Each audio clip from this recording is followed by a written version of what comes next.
The best revenge isn't a shouting match. It's sitting at your own dinner table while your in-laws mock you for being the quiet one who never amounted to anything, and then waiting.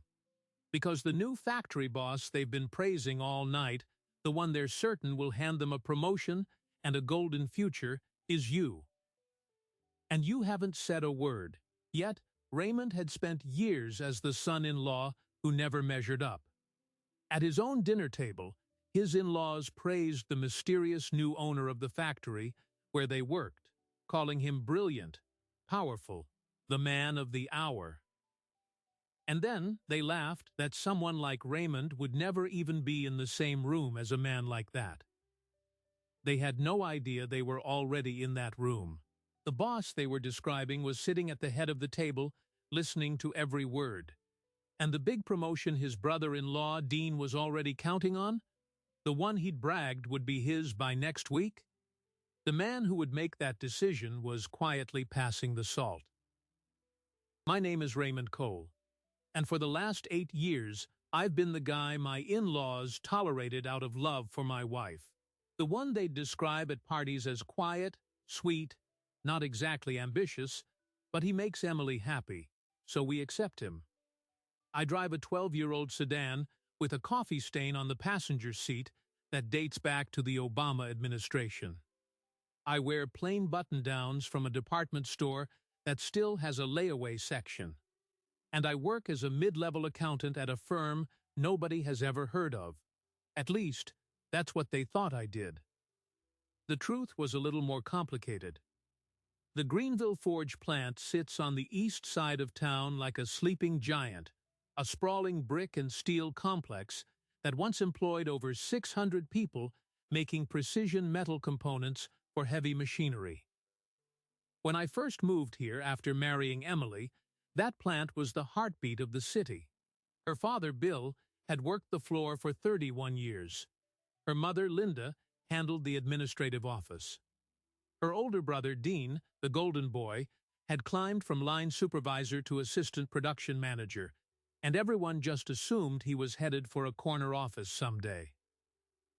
They talked about the plant at every family gathering. The politics, the promotions, the rumors about the old owner wanting to sell. And every time I'd chime in with a quiet observation about cash flow or asset valuation, Bill would wave me off like I was a dog that had wandered into the dining room. "Stick to numbers, Raymond," he'd say. "Real business is about gut, not calculators." I'd smile, nod, and file another piece of information. Then the rumors became real.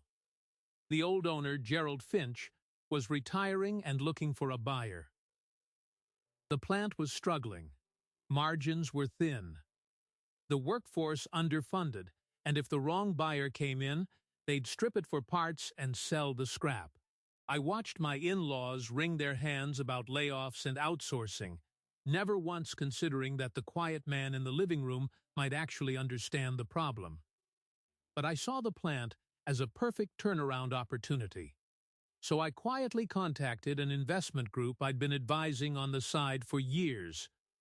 We structured a private acquisition, fronted by a holding company that listed no individual names.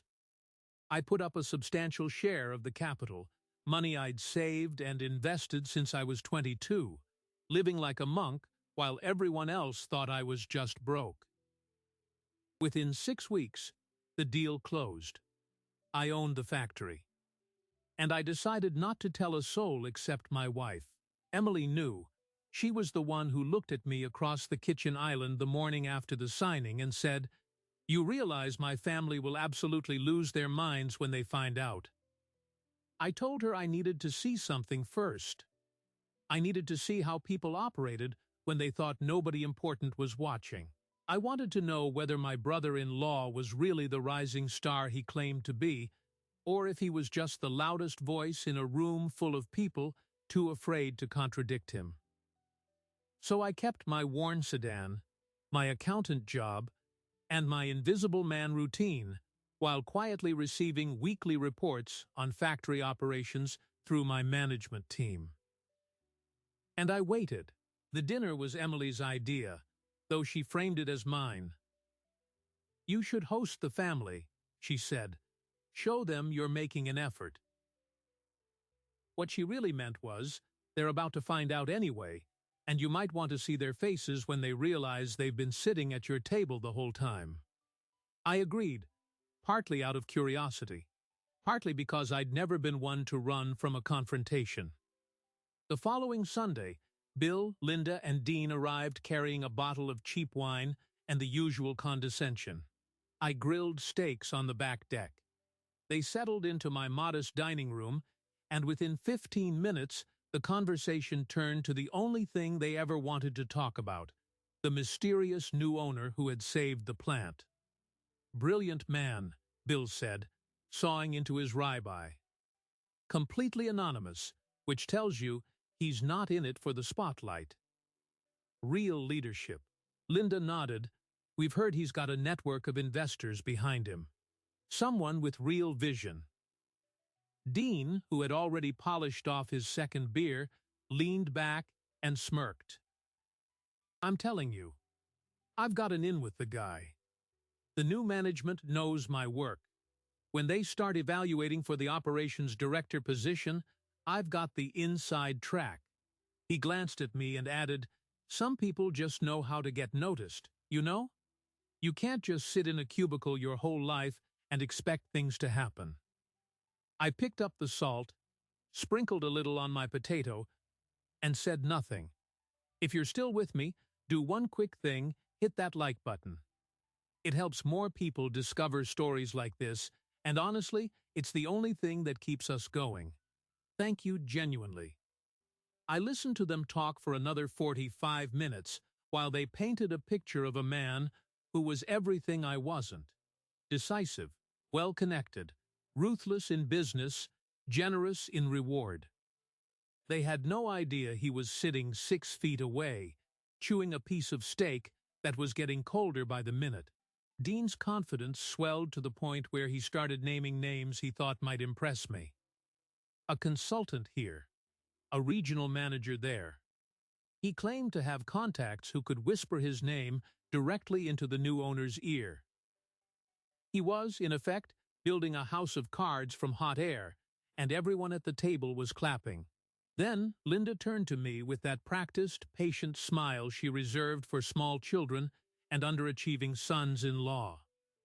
"Raymond, do you even know who we're talking about? This new owner is going to change everything. It's a different world at the plant now." I told her I'd heard a few things. "Of course you have," she said, patting my hand. "It's all anyone in this town can talk about." The implication being, I wasn't really part of the conversation because I was never part of the action. I let it sit. I let them polish their egos for a few more minutes. Because I had already decided that if any of them deserved a promotion, if Dean actually had the skills he bragged about, then tonight wouldn't be the night to tear down their delusions. But the things they'd said, the casual dismissal of years of quiet effort, had lit a fuse I didn't bother to stamp out. When dessert was finished and they were gathering their coats, Dean clapped me on the shoulder and said, "Raymond, no hard feelings about the cubicle joke, right? Somebody's got to do the work that keeps the lights on." I told him it was funny. He smiled, missing the coldness in my voice entirely. The door closed behind them, and Emily wrapped her arms around my waist from behind. "You didn't tell them," she said. "No," I said. "But I will. And I'll do it exactly where they think they're strongest." I watched their taillights disappear down the street. A few days later, Dean's evaluation was scheduled. He was about to present his accomplishments to the new management team, completely unaware that the man deciding his future would be the same brother-in-law whose salt shaker he'd laughed about. The stage was set for the quietest man in the room to become the only one who mattered. The Monday after that Sunday dinner, Dean walked into the plant like a man who already had the promotion in his back pocket. He didn't say it outright, not to everyone, but he let it leak through the right channels. He mentioned to his direct supervisor that he'd had a family sit down over the weekend with someone connected to the new ownership group. He told the shift lead that things were moving fast behind the scenes and anyone who wants to stay on my good side should pay attention. He didn't name me, of course. He didn't need to. He just needed the suggestion to spread through the floor like oil on water. And it did. Within 48 hours, the rumor mill had transformed a quiet dinner where I salted my potato into a strategic summit where Dean had charmed a mysterious investor and secured his future. I know this because the plant manager, a well-dressed woman named Patricia Keene, who was among the first hires I'd installed after the acquisition, sent me a voice memo that Monday evening. She said, "Raymond, one of your in-laws is performing a one-man play in the break room. Would you like me to buy a ticket or shut it down?" I told her to let it run. Give him all the confidence he needs. She paused, and I could hear the smile in her voice. "You're enjoying this." I didn't answer. She wasn't wrong. My relationship with Dean had been a slow drip of small humiliations stretched across 8 years. The first Thanksgiving I spent with the family, he'd asked me what I did. And when I said accounting, he'd grinned and said, "You must be the guy who actually reads the instruction manuals." Everyone laughed. I laughed too, because I was new and I wanted my wife to have a peaceful holiday. The third year, he'd introduced me to a neighbor as my sister's husband, the spreadsheet whisperer. By year 5, he'd stopped introducing me at all. I was background noise, the quiet guy who helped with dishes and apparently contributed nothing else to the known universe. And I'd let them believe that because I learned a long time ago that the easiest person to underestimate is the one who isn't fighting for your approval. But here's what Dean never asked: how a 32-year-old mid-level accountant could afford to host a dinner for 6 where the steaks were prime ribeye and the wine was a $70 Cabernet he'd poured without even glancing at the label. Here's what Bill never noticed: that the modest house I shared with Emily had no mortgage, and the car I drove, while old, had been purchased in cash years ago from a lot that didn't do financing. They saw what they expected to see, and what they expected to see was a man who'd married above his station and would never be more than a footnote in their family's success story. If you're still listening, drop a comment that says "Quiet Thunder." Sometimes it's the only way I know you're out there. And hit subscribe, because the moment Dean realizes, the truth is about to land. And you don't want to miss his face when it does. The factory records told a different story about Dean than the one he'd been telling the dinner table. Over the previous 2 years, his production numbers were adequate but unremarkable. His leadership ratings from floor workers were below average, consistent complaints of favoritism and a sharp temper. His cost-saving initiative from the year before, the one he'd touted as a 6-figure win, had actually been developed and executed by a junior engineer named Clara Butt, whose name Dean had quietly removed from the final report and replaced with his own. I had the original drafts, the time-stamped emails, the written testimony from Clara's direct supervisor, who admitted she'd felt pressured to let it slide. Dean hadn't just inflated his record, he'd stolen credit from someone who couldn't afford to fight back. Then there was Marcus Rivera. Marcus had worked the stamping floor for 17 years. He was the kind of employee who shows up 20 minutes early, knows every machine's quirks by ear, and trains new hires with the patience of a man who remembers what it felt like to know nothing. He had no college degree, no glossy presentation skills, and zero interest in office politics. He'd proposed a workflow restructure that, if implemented, would reduce material waste by 11% annually. He'd submitted it twice. Both times Dean had sat on the proposal and told Marcus it wasn't a priority right now. But Marcus kept the documents, and when I'd sent Patricia on a quiet audit, those documents had landed on my desk with a sticky note that read, "You're going to want to see these." The evaluation session was scheduled for the third Thursday of the month. Dean had been told it was a routine quarterly review with upper management to discuss performance and promotion pathways. He'd been told to prepare a presentation outlining his contributions, his vision for the operations director role, and his 5-year plan for the plant. He'd spent the previous weekend working on slides with the intensity of a man who believed his entire future hinged on the right font choice. At home, Emily asked me if I was nervous. "No," I said, "but your brother will be." About 60 seconds in. Thursday morning, I arrived at the plant through the back administration entrance, dressed in a plain gray suit that looked like something a visiting consultant might wear. Presentable, forgettable, anonymous. I stopped by Patricia's office first. She handed me a file that contained everything: Dean's real numbers, Clara's original report, Marcus's rejected proposals, and a summary of 17 anonymous employee complaints that had been filed against Dean over the past 3 years. "You've got a decision to make," she said. "I've already made it," I told her. But he doesn't know that yet.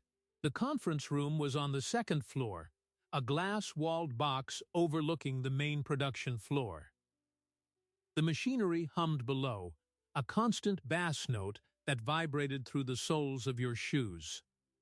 Dean was already there when I walked in, sitting at the far side of the polished oak table with his slides ready on a tablet. A bottle of water positioned just so, his posture radiating rehearsed calm. Patricia sat to his right. 2 other senior managers, people who had no idea I was the owner, only that I was an external advisor brought in for the session, sat to his left. I took a chair near the door, angled so the light from the floor windows fell across my face just enough to obscure some details, but leave everything else recognizable. Dean glanced at me, frowned for a half-second as if he'd seen a familiar shape in unfamiliar lighting, and then dismissed it. He'd seen me in flannel at his sister's house. He'd never seen me in a suit, never seen me with my jaw set in a boardroom, and his brain simply refused to make the connection. I was Raymond, the spreadsheet whisperer, the cubicle guy, not a man who belonged in a room like this. So he smiled politely, the way you smile at a stranger at a bus stop, and turned his attention back to Patricia. "Ready when you are, Dean," she said. And he began. For 12 minutes, Dean delivered exactly the performance I'd expected. His voice was smooth, his slides were beautiful. His body language was that of a man who believed he was being promoted in real time. He talked about his leadership in transforming production efficiency, casually implying sole credit for Clara Batt's initiative without ever saying her name. He referenced deep relationships with suppliers that had apparently yielded cost savings, though my records showed those relationships were built and maintained by the procurement team, not him. He mentioned his mentorship of junior staff, without acknowledging that 3 of those staff members had formally requested transfers away from his supervision in the past 18 months. I let the whole thing wash over me like static. Then I opened my mouth. "Dean," I said, and the moment the word left my lips, his body locked. Not because of the word itself, because of the voice that spoke it. He knew that voice. He'd heard it say "pass the salt" 3 weeks ago. He'd heard it say "I'm doing fine," thanks at every family gathering for almost a decade. He turned toward me slowly, and the expression on his face was the one I'd been waiting for, recognition trying to push through the fog of absolute disbelief. His eyes narrowed, widened, narrowed again. "Raymond?" The word came out confused, a question wrapped in a name. I stood up, buttoned my jacket, and walked toward the head of the table. Patricia slid her chair back slightly, yielding the space without a word. I placed both hands on the edge of the table and looked at Dean, not as a brother-in-law, not as a victim of his jokes, but as an owner who had just sat through 12 minutes of orchestrated fiction. Dean, I said again, quietly now, I'm going to ask you to do something, and I need you to do it right now. Stop performing. He blinked. He looked at Patricia, then at the other managers, searching for a signal that someone was about to laugh and tell him this was a prank. No one laughed. The silence in the room was so complete that I could hear a fork truck beeping 3 floors below. "What is this?" he finally said, and his voice had shed the boardroom polish. It was thinner now, younger, scared. "Why are you here?" I gestured to the seat he'd just vacated. "Sit down," I said, "and I'll tell you everything you thought you knew, but didn't." He sat. The weight of the moment pushed him into the chair like an invisible hand on his shoulder. I told him that the factory wasn't owned by some faceless investment group. It was owned by me. I told him that the acquisition had been structured through a private holding company at my direction. I told him that every report, every file, every complaint and compliment and forgotten proposal from the past 2 years had passed through my hands before I'd ever sat at that dinner table and listened to him brag about his inside track. And then I opened the file Patricia had handed me and began, 1 page at a time, to dismantle every claim he'd just made in his presentation. The cost-saving initiative he'd taken credit for? I had the original author's drafts, with date stamps that predated his involvement by 4 months. The supplier relationships he'd boasted about? The procurement lead had never met him. The mentorship? I read aloud 1 line from a transfer request written by a 23-year-old technician named Andre, who had described Dean's leadership style as the reason I dread coming to work. With each page, Dean's face collapsed a little further. The man who had called me a cubicle dweller, who had clapped my shoulder and told me no hard feelings, was now staring at the table as if it might split open and swallow him. The senior managers watched in stunned silence. Patricia caught my eye once, the smallest nod, and then looked away. "Here's what's going to happen," I said, closing the file. "The operations director position you've been chasing, the one you told your parents was already yours, is going to someone else. Specifically, it's going to Marcus Rivera, a man whose proposals you blocked, whose talent you ignored, and whose name you've probably never said out loud in a respectful tone in your entire life." Dean's head snapped up. "Marcus? He's just a floor guy. He doesn't have he has everything you don't," I cut in. "He has the trust of the people who actually build what we sell. He has ideas that will save this plant money you can't even calculate. And he has a record so clean it squeaks, unlike the file I'm now holding that contains 17 separate complaints from your own team." The room was heavy with the kind of quiet that follows a verdict. I could see Dean trying to find an angle, a counterargument, a lifeline. There wasn't one. I hadn't left him one. And then, because I'd promised myself I'd say this exactly once and never again, I added, "You spent 8 years treating me like furniture. You assumed that a man who doesn't shout must have nothing to say.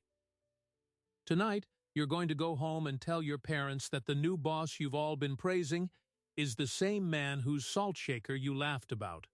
And I promise you, Dean, that conversation is going to be harder than anything I just said." Dean didn't move. The silence stretched, and I saw something flicker in his eyes that had nothing to do with lost promotions and everything to do with the realization that the entire architecture of his family's hierarchy had just crumbled under his feet.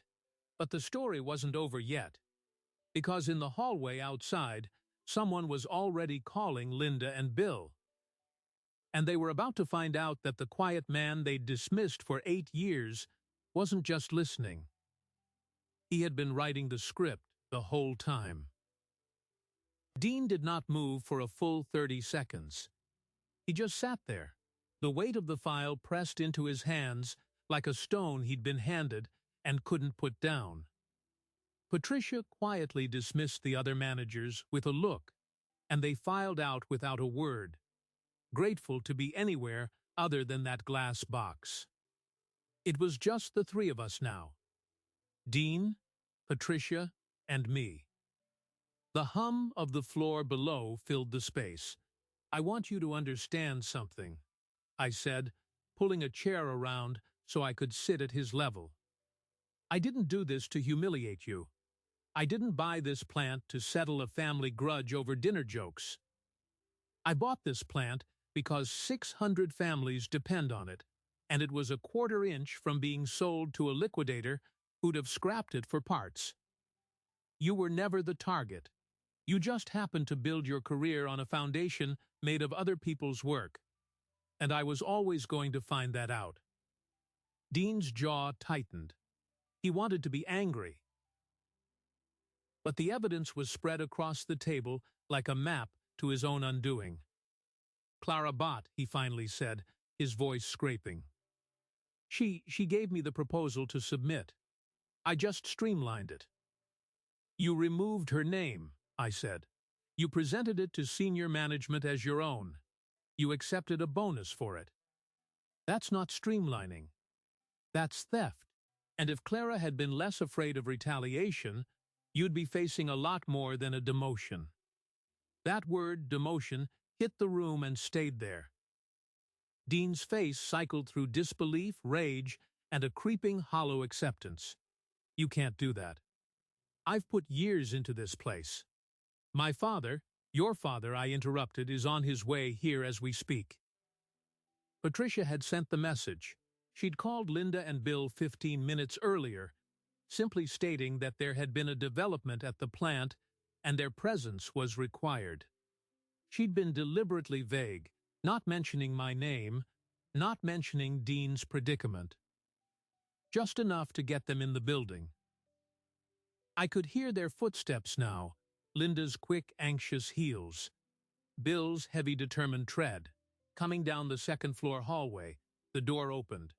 Linda walked in first, her handbag clutched to her chest, scanning the room for her son. When she saw him slumped in his chair and me sitting across from him in a suit, her brow furrowed, but didn't yet connect. Bill followed, instantly taking inventory, Dean's pale face, the documents spread across the table, Patricia standing like a sentry. "What's going on?" Bill demanded, his voice already dialing to the register he used when he felt life slipping out of his control. "Dean, what happened? Who is this?" I stood up slowly, buttoning my jacket one button at a time. "Bill, Linda, sit down." "Please," Linda blinked, as if a familiar voice had come from a stranger. "Raymond?" The word came out almost whispered. Bill's head snapped toward me, his eyes narrowing, then widening, then narrowing again. The same sequence Dean had performed just minutes earlier. Ray? The nickname he'd used for years, always slightly dismissive, now sounded like a question he wasn't sure he wanted answered. I pulled out 2 chairs. They didn't move. Dean finally looked up at his parents, and the shame I saw there was the first authentic thing I'd seen from him all day. "Mom, Dad," he said, and his voice cracked in the middle like a boy's. "The new owner, the man who bought the plant. It's Raymond." The silence that followed was the kind that rearranges a family's entire internal geography. Linda's handbag slipped off her arm and landed on the floor. She didn't pick it up. Bill's face went through a journey I'll never forget. Disbelief. Then a flash of anger as if I'd played a trick on him. Then a slow collapse into something I can only describe as horror. Because Bill was connecting dots in his head, fast. Every dinner, every joke, every time he'd patted me on the back and said, "Don't worry, son. Some people just aren't built for the spotlight." Every time he'd praised the mysterious new owner while I quietly trimmed the fat off my steak. You? Bill managed, the word landing like a stone. All this time, it was you? The brilliant investor. The one with vision. That's you? He pointed at me, and the gesture was almost accusatory. I'm the guy who bought the plant, I said, calm as lake water. And I'm the guy who sat at your dinner table 3 weeks ago and listened to you all talk about me like I was some kind of business savior while your son called me a cubicle dweller and you all laughed. I didn't laugh. But I listened. Linda's face had gone pale. Her eyes were wet, and she kept looking from Dean to me and back again as if she'd walked into the wrong room and couldn't find the exit. Raymond, we didn't know. How could we have known? You never said. I never said because I needed to see something, I replied. I needed to see who people really were when they thought nobody important was watching. And I saw. I saw Dean take credit for work he didn't do. I saw a floor worker named Marcus Rivera, a man with no polish and no connections, produce ideas that would save this company hundreds of thousands of dollars, and I saw Dean bury them because he didn't want the competition. And I saw you, Bill, tell everyone at that dinner that the new owner was the kind of man Dean deserved to work for. You were right. He just wasn't the man you assumed. Bill's mouth opened and closed. He was a man who'd spent decades climbing the ladder, defining his family by its place in the plant's hierarchy, and now the ladder had been pulled out from under him, and the man holding it was the son-in-law he'd treated like an afterthought. I didn't enjoy it. I want that on the record. But I didn't look away either. Here is where it gets worse, because what I'd uncovered in my audit wasn't just Dean's deceptions, it was a pattern that ran deeper. Bill had been signing off on Dean's inflated reports for over a year. He was the direct supervisor of the department where Clara Batt worked. He'd seen the original proposal, with Clara's name on it. He'd initialed it, and then, when the version without her name crossed his desk, he'd initialed that too. Quiet approval. The kind that keeps a family's narrative intact while it buries the people who actually do the work. I turned to Bill, and for the first time, I let my voice drop to something that wasn't calm. Bill, I have the documents, both sets. Your signature is on the original and the altered version. I know what you did. You knew your son was lying, and you helped him. Because you thought nobody was paying attention. Because you thought the new owner was some faceless investor who'd never find out. But the new owner was at your table, eating your potato salad, and you never once looked at him and thought he mattered. The room became very quiet. Patricia, who'd been standing by the window, turned her gaze to the floor. Dean stared at his father with something new, not just shame, but betrayal. Because Dean had believed, as sons often do, that his father's help was just help. He hadn't known that Bill had actually been covering for him, that the narrative of his success was a family construction. Bill sat down. He didn't walk to the chair, he just folded into it, the strings cut. Linda found her voice, and it was thin and trembly. Raymond, please, he's our son. We wanted the best for him. The best for him, I repeated, was to let him fail honestly. To teach him that merit means something. Instead, you built a ladder made of other people's work, and now that ladder is splinters. The best thing I can do for Dean is exactly what I'm about to do. I looked at Dean. You're not fired. You're not even being demoted to the floor. You're staying in production management, but you report to Marcus Rivera as of next Monday. Every decision you make goes through him. Every report you write has a co-author line. You will spend the next year proving that you can do the job without taking credit for someone else's sweat. If you can't, you're done. And your father, I turned to Bill, is retiring, effective immediately, with a full pension.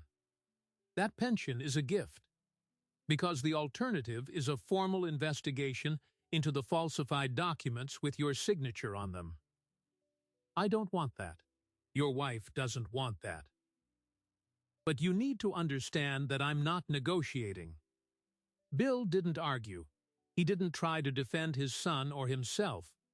He just looked at me with the expression of a man who had been so busy judging the book by its cover that he'd never bothered to open it, and now the pages were on fire. Linda put her hand on Dean's shoulder, but he flinched away. The family tableau had shattered, and the pieces were settling into a new arrangement that none of them had ever imagined. I gathered the files, stacked them neatly, and handed a single envelope to Dean. That's Marcus's workflow proposal, the one you blocked twice. I want you to read it tonight, and tomorrow morning I want you to walk up to Marcus and tell him, in front of his team, that you were wrong. That's not a suggestion. That's the first test. I walked to the door, then paused. Emily knows everything. She's known from the start. She's been waiting for the moment when you'd all see me the way she does. I didn't do this for revenge. I did it for her, and for the 600 families who depend on this plant, and for the people like Clara and Marcus who've been invisible for too long. The quiet man isn't invisible anymore. He never was. I stepped into the hallway and let the door close softly behind me. Behind that door I could hear Linda begin to cry and Bill's voice say something too low to catch. And I walked down the stairs onto the production floor where the machines still hummed. Because that's the thing about a factory. It doesn't care about your family drama. It just keeps running, waiting for someone to lead it with honesty. And that someone was finally ready. The production floor stretched out before me like a city of gears and humming belts, unchanged by the earthquake that had just rattled through the second-floor conference room. I walked slowly, nodding at a few workers who didn't yet know my name or my title, just a man in a gray suit passing through. The machines kept their rhythm, pressing metal, spraying coolant, throwing sparks. That's the thing about a factory. It's entirely indifferent to your personal drama. It will run the same whether your heart is breaking or your pride is swelling. I'd always found that comforting. Behind me, in that glass-walled room, Linda was still crying, and Bill was still sitting with his face in his hands, and Dean was still staring at the table like a man who'd just watched his entire future get repossessed. I didn't go back. I'd said what I needed to say, and doing more in that moment would have been cruelty dressed up as closure. So I walked through the plant, past the stamping bays and the tool crib, until I found the small office tucked behind the quality assurance lab. The nameplate on the door read Marcus Rivera, Senior Floor Specialist. I knocked. Marcus opened the door. He was a wiry man in his late 40s, with calloused hands and eyes that had spent years looking at problems long before anyone in management noticed them. He recognized me from Patricia's announcements, but still didn't know the full picture. "Can I help you, sir?" he asked. I handed him a letter of promotion. He read it once, then again, then set it down and sat heavily in his chair. "Operations Director," he said, his voice barely above the hum of the ventilation. "Me, you," I confirmed. "Your workflow restructure proposal was the best thing I've seen in 18 months. You executed it on paper with 0 resources, 0 encouragement, and 0 credit. That changes now." Marcus didn't leap up and shake my hand. He looked at the letter, then at the wall where he'd pinned photos of his daughter's graduation. "I'm just a floor guy," he said, echoing a phrase I'd heard from Dean with a completely different weight. "You're the floor guy who saw a way to save this plant $240,000 a year and was told twice it wasn't a priority. I'm making it a priority. And I'm putting you in charge of making sure priorities like yours never get buried again." He nodded slowly, the way men do when they don't want to show emotion but can't entirely stop it. "I won't let you down," he said. "I know you won't, Marcus. That's exactly why you're here." I left him to absorb the news and walked through the administrative wing until I found Clara Bott's cubicle. She was hunched over a CAD rendering, earbuds in, completely unaware that her life was about to improve. She pulled out the earbuds when I tapped the divider. I introduced myself properly, not as a consultant, but as the owner, and watched her expression cycle through confusion and hope. I told her that the cost-saving initiative she'd designed was going to bear her name permanently. On a plaque in the engineering office, on the bonus check being cut that afternoon, and in the promotion to lead process engineer. "Dean took something from you," I said. "I'm giving it back." With interest. Her eyes went wet, but she held it together long enough to say, "I thought nobody would ever know." "I knew," I said. "And now everyone else will too. If you're still listening, drop a comment that says credit where it's due. It matters more than you think. And hit subscribe, because the story doesn't end here. It just picks up speed." That evening, I drove home in my 12-year-old sedan with the coffee stain that had witnessed more triumphs than most boardroom tables. Emily met me at the door with a glass of wine and a look that asked everything. "How bad?" she said. "Bad enough," I told her. "Your brother spent the afternoon clearing out his office. He'll be working a shared desk next to the quality station starting Monday. Your father is retiring. Your mother is at home trying to figure out how to look at me next Sunday." She handed me the wine and kissed my cheek. "You didn't enjoy it, did you?" "No," I said, and meant it. But I didn't stop it either. They spent 8 years building a picture of me that was so small it barely cast a shadow. Tonight, they're all sitting with the full-size version. That's going to take time. Emily knew the part of the story I hadn't told the family yet. The part about where my money actually came from. I'd started a small accounting software company in my mid-20s, back when I was still renting a studio apartment and eating ramen for breakfast. It solved a problem nobody else was solving: automating regulatory compliance for small manufacturers. Within 4 years, it had contracts in 30 states. When a larger firm acquired it, I walked away with a number that made my parents weep and my college roommate faint. I never told the Halls, well, the Coles, because by the time I met Emily, I'd already learned that revealing wealth up front just attracts people who love the number, not the man. So I bought the house with the cracked driveway and kept driving the old sedan. I invested. I waited. And when the plant came up for sale, I saw the perfect intersection of need and purpose. Emily had known about the acquisition before we even closed. She'd sat with me at this same kitchen island and said, "You're going to save a lot of people and terrify my brother." She'd been right on both counts. The next Monday, I stood on the factory floor at shift change and introduced Marcus Rivera as the new operations director. The room went quiet, not hostile, just surprised.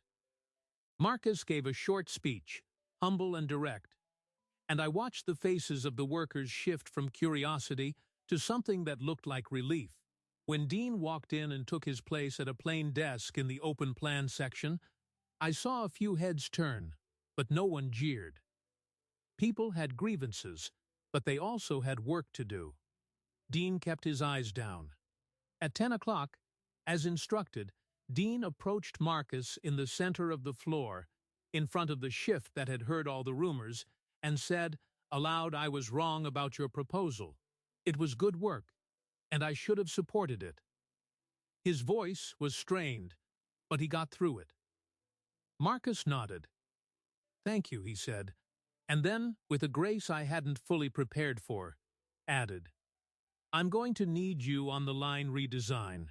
You know these machines better than most, and I want your input." He'd taken my test and turned it into a handshake. That was the kind of leader Marcus already was. I made a mental note to give him another raise before the quarter ended.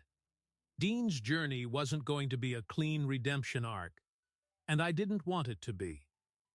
He spent the first week eating humble pie so stale it must have tasted like sheet metal. He stopped angling for the spotlight. He started staying late, not to impress anyone, but because he genuinely had catching up to do. One evening I found him in the break room alone, staring at a copy of Marcus's original proposal, a highlighter in his hand. He looked up when I walked in. "I didn't even read it the first time," he said, not defensive, just factual. "I just saw Marcus's name and filed it away. I didn't read it." He tapped the pages. "This is brilliant. I would have fought for this if I'd been 1% less of an idiot." I poured myself a cup of terrible break room coffee and sat down across from him. "You're reading it now," I said. "And you'll be implementing it. That's how you earn back the ground you lost. Not by telling people you've changed, by showing them while they're still not sure."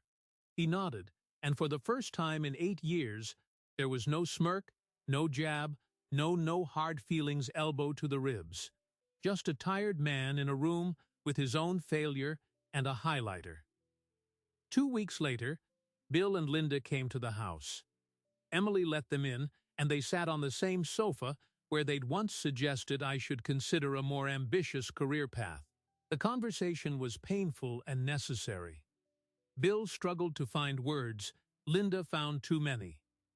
They apologized, not with eloquence, but with the awkward sincerity of people who'd never had to apologize to me before.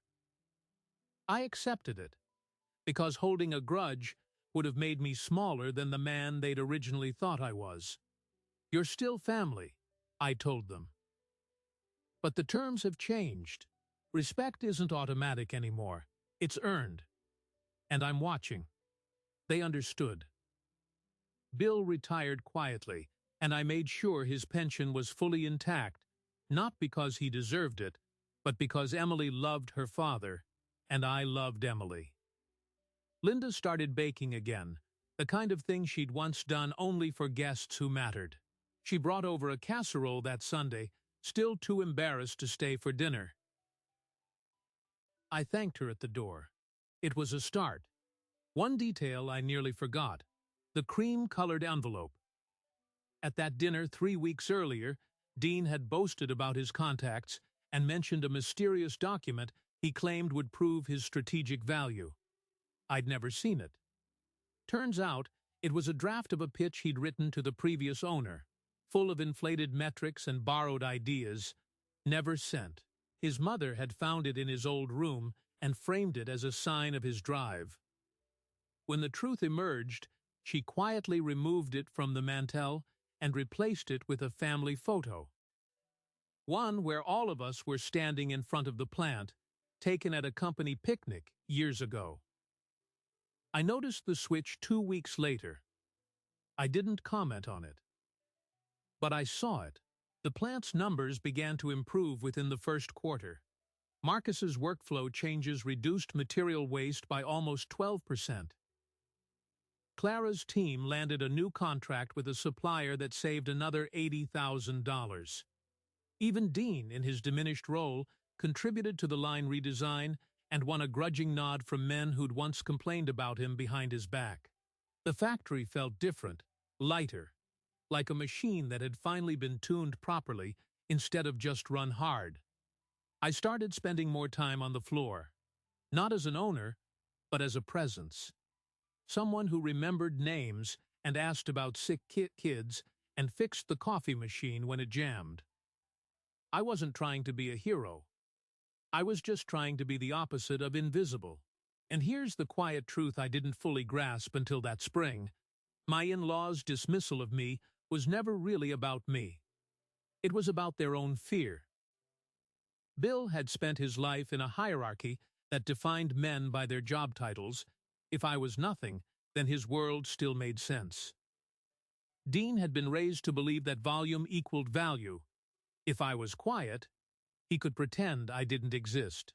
Linda just wanted everyone to get along, even if that meant ignoring the cracks. When the new boss turned out to be the quiet man in the flannel. Well, in the department store button-down, it didn't just rearrange the family seating chart. It forced them to confront the possibility that their entire measurement of a person's worth had been calibrated wrong from the start. That's a painful thing. I don't take it lightly. But I don't apologize for it either. One Friday evening in June, I hosted dinner again. Same table, same chairs, same house with the mortgage that didn't exist.